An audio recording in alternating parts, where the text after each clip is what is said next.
سورۃ الکہف۔ بسم اللہ الرحمن الرحیم۔ الحمد للہ الذی انزل علی عبدہ الکتاب ولم یجعل لہ عوجا۔ یہ پوائنٹ میں نوٹ کرا چکا ہوں کہ آخری آیت کیا تھی؟ قل الحمد للہ، کہو قل حمد اللہ کے لیے ہے۔ یہ آخری آیت تھی سورہ بنی اسرائیل کی، اور سورہ کہف کی آیت شروع ہو رہی ہے الحمدللہ الذی، گویا کہ اس حکم کی تعمیل جو ہے اس سے آغاز ہو رہا ہے اس سورہ مبارکہ کا۔ اس کو میں نے کہا تھا یہ انٹر لاکڈ ہیں دونوں صورتیں جو ہیں، جیسے آتا ہے تورات میں کہ حضرت یعقوب اپنے بھائی عیسو کی ایڑیاں پکڑے ہوئے تولد ہوئے، یہ جڑواں پیدا ہوئے تو دو بھائی عیسو اور یعقوب۔ عیسو بڑے تھے، یعنی بڑے اسمانی میں جو بھی ہوتے ہیں جڑواں، ان میں جو پہلے جس کی ولادت ہو جائے وہ بڑا ہوتا ہے، چاہے 2 منٹ کا فرق ہو 5 منٹ کا فرق ہو۔ تو اس کی ولادت کے بعد پھر حضرت یعقوب، تو عقب کہتے پیچھے کو، پیچھے آنے والا یعقوب اس لیے ان کا نام پڑ گیا ہے کہ یہ پچھلا ہے۔ جو پہلا تھا وہ عیسو تھا، عیسو کے بارے میں کچھ معلوم نہیں، ان کی اولاد وغیرہ کدھر گئی، بہرحال وہ ایک علیحدہ بحث ہے۔ تو اسی طریقے سے یہ سورہ کہف جو ہے گویا کہ سورہ بنی اسرائیل کی ایڑیاں پکڑے ہوئے قرآن مجید میں وارد ہو رہی ہے۔ اس میں آپ دیکھیے الحمدللہ الذی انزل علی عبدہ، وہی اللہ تعالیٰ نے اللہ کے اپنے رسول کی جو نسبت ہے اس کو عبد کے نمایاں کیا ہے۔ کتاب نازل کی ولم یجعل لہ عوجا، اور اس میں کوئی کجی نہیں رکھی، قیما سیدھی، ٹھیک ٹھیک، روشن مبین، لینذر بأسا شدیدا۔ اب یہ ہے لفظ جو بہت زیادہ غور کرنے کے قابل ہے۔ اس کتاب کے حضور پر نزول کے مقاصد میں سے ایک یہ بھی ہے خبردار کر دیں ایک بہت بڑی آفت سے۔ ویسے باسن جب واحد آتا ہے تو عام طور پر اس کے معنی جنگ ہوتے ہیں، جب جمع میں آتا ہے تو سختی، مصیبت، بھوک، فاقہ، یہ سارے بأسا۔ آیت الدین میں بھی ہم نے پڑھا والصابرین فی البأساء والضراء وحین البأس۔ بأسا جب جمع میں آیا ہے تو فقر و فاقہ، تکلیف، مصیبت، اور حین الباس جنگ کے وقت۔ تو ان دونوں کو ذہن میں رکھیے، بہت بڑی آفت، بہت بڑی آفت، بہت بڑی آفت ایک تو ہے دجالی فتنے کی، دجال المسیح الدجال جو آنے والا ہے، جس کے بارے میں حدیث میں آتا ہے کہ کوئی نبی اور رسول ایسا نہیں گزرا جس نے اپنی قوم کو دجال کے فتنے سے آگاہ نہ کیا، اور پوری انسانی تاریخ میں دجال کے فتنے سے بڑا کوئی فتنہ نہیں ہوگا، اور وہ ہر بندہ مومن کے امتحان کے لیے کڑا ترین جو ہے مرحلہ آ جائے گا، سخت ترین امتحان اس کا لیا جائے گا۔ یہ جو سختی ہے اس کی خبر دیتے ہوئے یہ سورہ مبارکہ نازل ہو رہی ہے، اور خاص طور پر اسے باسن اگر جنگ کے معنی میں لیں تو الملحمۃ العظمیٰ، کتاب الملاحم، جو کہ آپ دیکھیں گے احادیث کی کتابوں میں پورا باب ہے کتاب الملاحم، اور اس کا تعلق بھی دجال کے ساتھ ہے، کیونکہ پھر دجال ہی کو قتل کریں گے حضرت مسیح علیہ السلام نازل ہو کر۔ یہ سارا مسئلہ جو ہے اس کی خبر دینے کے لیے قیما لینذر بأسا شدیدا من لدنہ، گویا کہ یہ جو احادیث کی کتابوں میں آپ کو حدیث کے ابواب ملتے ہیں، چاہے وہ کتاب الفتن ہو اور چاہے وہ کتاب جو ہے آثار قیامہ ہے، اس طرح کے جتنے بھی ہیں، اور کتاب الملاحم ہے، یہ گویا کہ اس کی شرح ہے لینذر بأسا شدیدا من لدنہ، اور یہ ہوگا بھی خاص اللہ کی طرف سے، یہ آزمائش بھی، یہ دجال کا فتنہ بھی، یہ بہت بڑی جنگ بھی، جس کو آرمگڈون کہتے ہیں، کرسچین جو ٹریڈیشن ہے اس میں اس کے لیے لفظ ہے آرمگڈون، ایک بہت بڑی جنگ ہوگی۔ ڈکشنری میں بھی آپ دیکھیں گے کہ خیر اور شر کی قوتوں کے درمیان اس دنیا کے خاتمے سے پہلے ایک بہت بڑی جنگ ہونی ہے جس کا نام یہ آرمگڈون ہے۔ لینذر بأسا شدیدا من لدنہ ویبشر المؤمنین الذین یعملون الصالحات، اور تاکہ بشارت دے وہ اہل ایمان کو جو نیک عمل کرتے ہوں، ان لہم اجرا حسنا، کہ ان کے لیے ہوگا بہت اچھا بدلہ، ماکثین فیہ ابدا، اور وہ اس میں رہیں گے ہمیشہ ہمیشہ۔ یہ جو دجالی فتنہ ہے اس کے ساتھ ایک خاص مناسبت ہے سورہ مبارکہ کی۔ احادیث میں آتا ہے کہ دجالی فتنے کے اثرات سے بچنے کے لیے اس سورہ مبارکہ سے ذہنی اور قلبی رشتہ مفید ہے، اس کی تلاوت کرتے رہنا، خاص طور پر جمعے کے روز پوری سورہ کہف، ورنہ یہ کہ کم سے کم اس کی ابتدائی اور آخری آیات ان کی بڑی اہمیت ہے۔ دجالی فتنہ اصل میں کیا ہے سمجھ لیجئے کہ ایک تو ہے دجالی فتنہ بالعموم، دجل کہتے ہیں فریب کو، جیسے کہ کوئی نبی نہیں ہے وہ اس نے فریبی لبادہ اوڑھ لیا، نبوت کا دعویٰ کر رہا، وہ دجال ہے۔ تو اس طرح کی تو حضور نے فرمایا ہے کہ 30 دجال پیدا ہوں گے، ان میں سے ایک ہمارے زمانے کے اندر جو ہے یہ غلام احمد قادیانی بھی تھا، وہ دجال تھا جس نے کہ اعلان کیا کہ میں نبی ہوں جبکہ وہ نبی نہیں تھا۔ تو فریبی بنا ہوا جس نے کہ ملمہ اپنے اوپر چڑھایا ہوا ہے،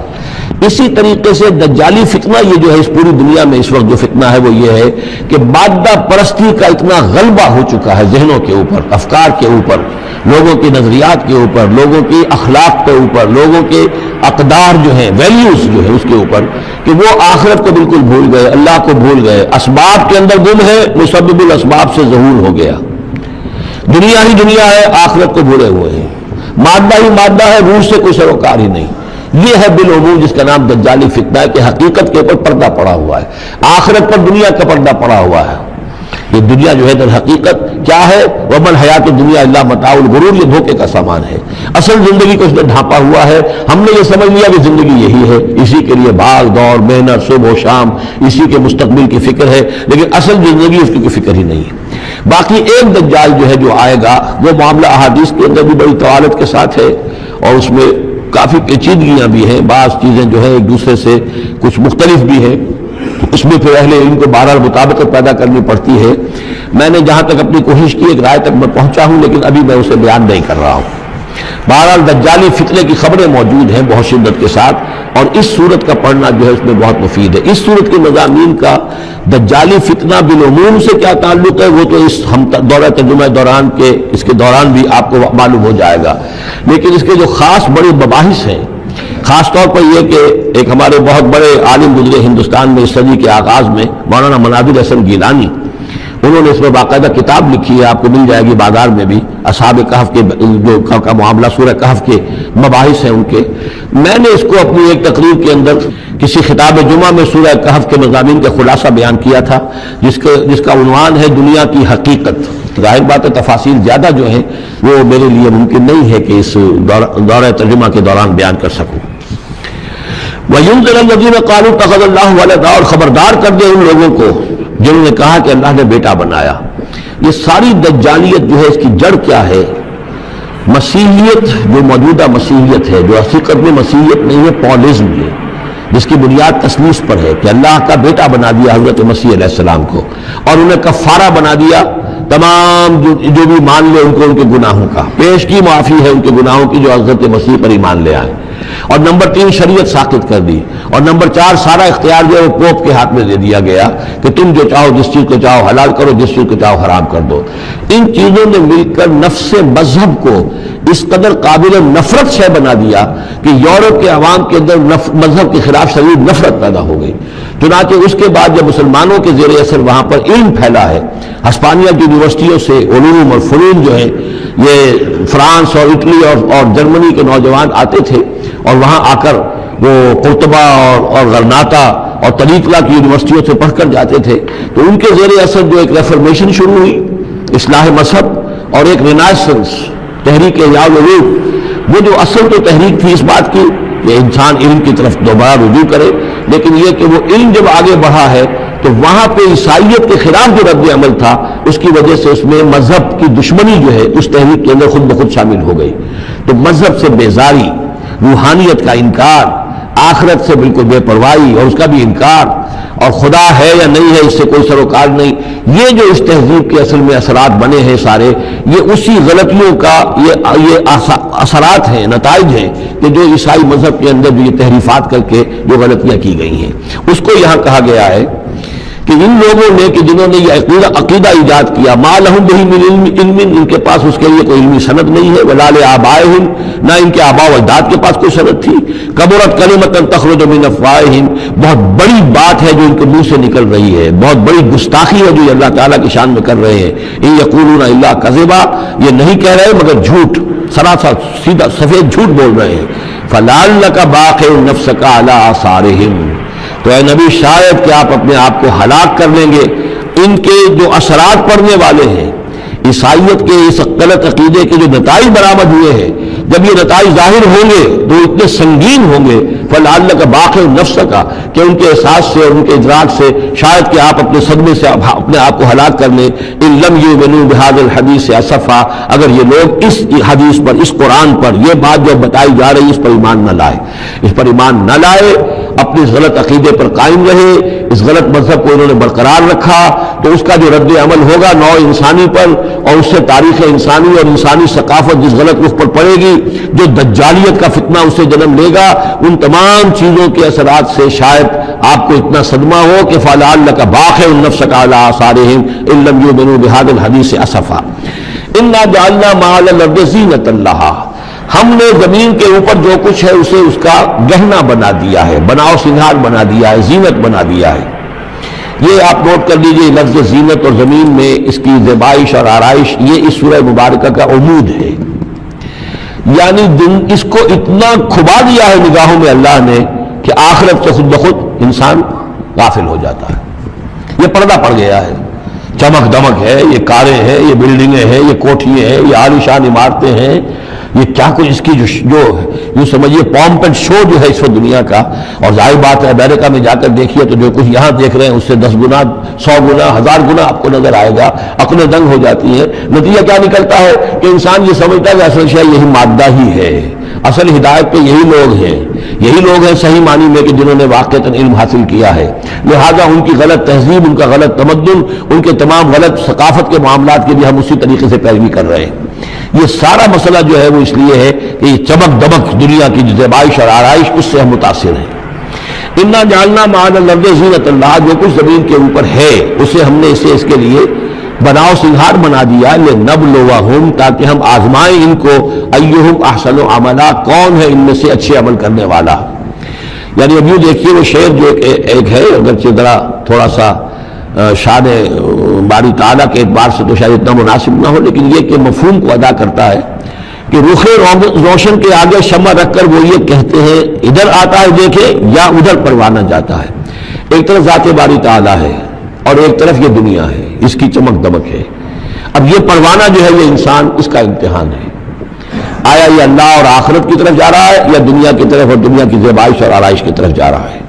جو زیبائش اور آرائش کی طرف چلا گیا وہ گیا، وہ تباہ و برباد ہو گیا، فقط خسر خسرانا مبینہ۔ اور جس نے اس دنیا کی زیبائش اور آرائش اس سے منہ موڑ کر وہ جو حقیقت جو اصل حسن عظمی ہے اللہ تعالیٰ کا اور اس کا جو جلال اور کمال ہے اور جو آخرت کی نعمتیں ہیں ان کو اختیار کر لیا، وہ کامیاب ہو گیا۔ تو امتحان اتنا ہی ہے کہ رخ روشن کے آگے شمع رکھ کر وہ یہ کہتے ہیں ادھر جاتا ہے دیکھے یا ادھر پروانہ آتا ہے۔ وَإِنَّا لَجَاعِلُونَ مَا عَلَيْهَا صَعِيدًا جُرُزًا، اور یہ کہ جو کچھ بھی اس پر ہے ہم ایک وقت آئے گا کہ اس کو بنا کر رکھ دیں گے جیسے کہ میدان جس میں سے کہ فصل کاٹ لی گئی ہو۔ جب قیامت ہوگی کیا ہوگا یہاں پر اسی زمین کو، نہ یہاں پہ کوئی وہ پہاڑ رہ جائیں گے کوٹ کوٹ کر چپٹی کر دی جائے گی، نہ یہ آپ کے پاس جو ہے وہ اسکائی اسکریپرز رہ جائیں گے، نہ یہ اعلیٰ شان عمارتیں ہوں گی، کچھ نہیں ہوگا۔ یہ سب برابر ہوگا جیسے کہ کسی کھیت کے اندر فصل کاٹ دی جاتی ہے تو اب وہ پڑا ہوتا ہے ویران۔ وَإِنَّا لَجَاعِلُونَ مَا عَلَيْهَا صَعِيدًا جُرُزًا، ہم اسے کر کے چھوڑیں گے ایسا کھیت کہ جہاں پر چورا پڑا ہوا ہو، صرف بچا کھچا جو ہے وہ اس کا توڑی کا اور کچھ نہ ہو۔ ام حسبت ان اصحاب الکہف والرقیم کانوا من آیاتنا عجبا، اب یہاں سے اصحاب کہف کی بات شروع ہو رہی ہے، کیونکہ پوچھوایا تھا یہودیوں نے اصحاب کہف کون تھے۔ کیا تم سمجھتے ہو کہ اصحاب الکہف والرقیم، رقیم جو ہے ان کی تختی تھی ایک جس کے اوپر ان کے حالات لکھ کر جو ان کے ایک جو کہف تھی ان کی غار جو تھی اس کے اوپر لگا دی گئی تھی، تو انہیں اصحاب الکہف بھی کہتے ہیں اصحاب الرقیم بھی کہتے ہیں، یہ دونوں انہیں ایک ہی گروہ کے نام ہیں۔ کیا وہ تمہارے خیال میں ہماری بڑی عجیب آیات میں سے تھا؟ یعنی واقعتاً بات تو غیر معمولی تھی، لیکن حقیقت میں ہمارے ہاں تو ہماری تخلیق میں ہماری صنائی میں اس سے ہزاروں گنا زیادہ عجیب باتیں ہوتی ہیں، ہمارے لیے تو کوئی شے ہے ہی نہیں کسی بھی درجے میں، تم سمجھتے ہو شاید وہ بہت بڑی بات ہے۔ یہ سابق کہف کا جو قصہ ہے اب میں سمجھتا ہوں کہ پورے وثوق کے ساتھ ہم کہہ سکتے ہیں کہ یہ قصہ کیا تھا۔ دیکھیے جب حضرت مسیح علیہ السلام آئے ہیں تو یہ پورا علاقہ جو ہے فلسطین کا اور یہاں پہ جو آپ نے تبلیغ کی ہے تو یہ اس وقت رومن امپائر کا ایک حصہ تھا، اگرچہ مقامی طور پر ایک لوکل بادشاہ جو تھا یہودی وہاں پر حکومت کر رہا تھا، لیکن وہ پپٹ تھا، اصل میں تو حکومت جو تھی رومیوں کی، جو رومی تھے بت پرست۔ اور اس کے بعد چونکہ انہوں نے بغاوت کی، حضرت مسیح تو اٹھا لیے گئے سن 30 عیسوی کے آس پاس یا 33 عیسوی کے آس پاس، لیکن اس کے بعد جو ہے ان یہودیوں نے بغاوت کی رومیوں کے خلاف، جس کے نتیجے میں سن 70 عیسوی میں ٹائٹس رومی نے تو ان کی حکومت بھی ختم کی اور بیت المقدس کو برباد کیا، یروشلم کو تباہ کیا، 1,33,000 یہودیوں کو قتل کیا اور ان کو بھیج دیا، نکال دیا وہاں سے باہر۔ اس وقت کا معاملہ یہ ہے کہ اب کوئی اکے دکے جو بھی رہ جاتے تھے یہاں پر، کوئی یہودی یا عیسائی، یہودیوں کو تو نکال دیا، عیسائی رہ گئے، لیکن عیسائیوں پر بھی بہت ظلم ہوتا تھا۔ یہ موحد تھے، حضرت عیسیٰ کے ماننے والے، وہ بت پرست تھے۔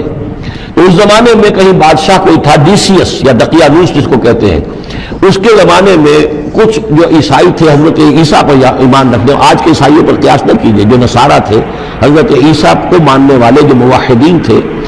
ان میں سے کچھ نوجوانوں کی پیشی ہوئی بادشاہ کے دربار میں۔ انہوں نے کہا کہ تم اپنے نئے دین سے اگر باز نہیں آؤ گے، اتنے دن کی مہلت تمہیں دی جا رہی ہے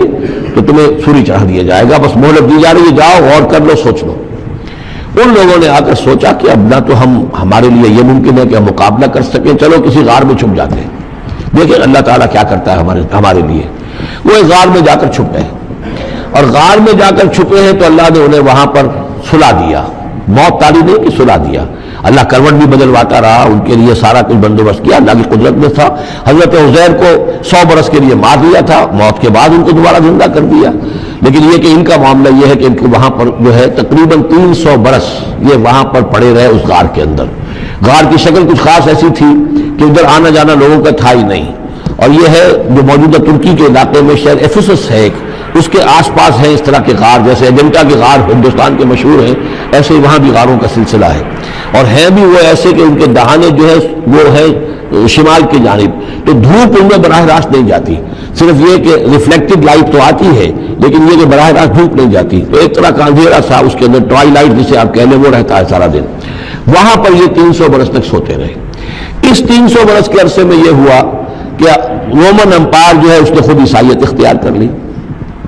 300 عیسوی کے اندر کانسٹنٹائن جو تھا ایمپرر وہ عیسائی ہو گیا، اب پوری امپائر جو عیسائی ہو گئی۔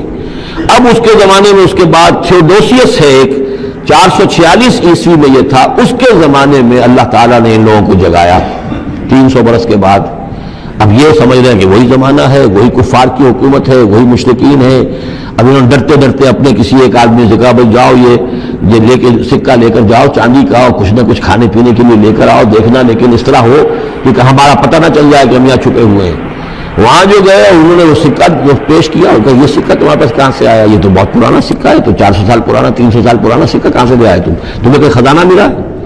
بہرحال اس حوالے سے اب وہ جو ہے وہ پکڑے گئے، ان کی حالت جو ہے وہ جو بات سامنے آ گئی، لیکن جب بات سامنے آ گئی تو اب ان کا تو بہت وہ عزت کی گئی، اس لیے کہ اب تو جو ان کا مذہب تھا در حقیقت پوری مملکت کا مذہب وہ ہو چکا تھا، تو صورتحال تو تبدیل ہو چکی ہے۔